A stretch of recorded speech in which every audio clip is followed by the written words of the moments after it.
Oh, this is what I prepared for you today. Lechon! Kasi nga, wala akong maisip na recipe, Roberto. So, kumain ka dyan.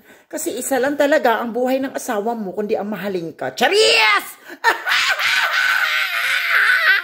So, everybody, ayan. So, ano pang inaantay natin? Di ba? Siyempre, tikpan natin yung buong lechon. Let's go! So, ito na mga langga. So, as usual, alam nyo na, no? If matagal ka na sa akin, alam nyo ang favorite part ko. Pakpak. So, kuhanan natin yung pakpak kasi favorite ko talaga yan. Kaya, syempre, kaliwat kanan. Kailangan makuha natin yan siya. So, ang gusto ko dito kasi lutong-luto siya. Very ano siya, no? Well done. Ayan, ang gusto kong luto ng mga karne. Well done talaga siya. As in, super well done.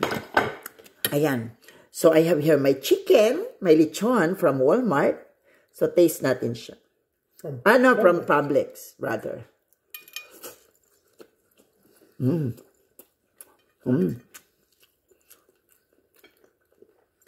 Maliit siya, pero yummy. A little smaller, pero masarap naman siya.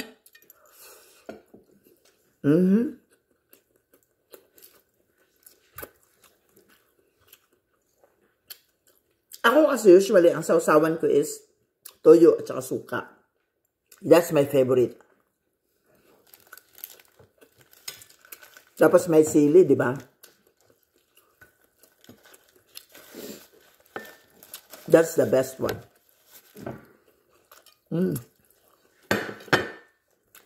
Sarap.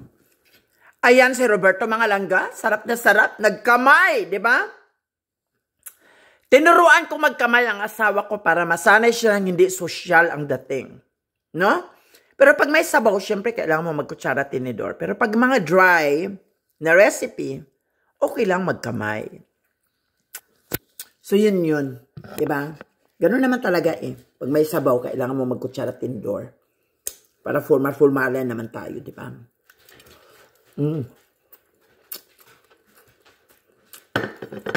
Sarap.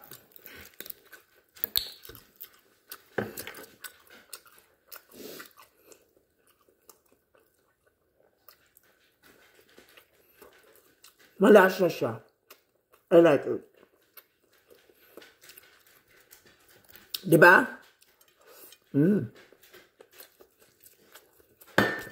So perfect. And again, we are from Makulay na Buhay, USA Live. We love you, everybody. Mwah!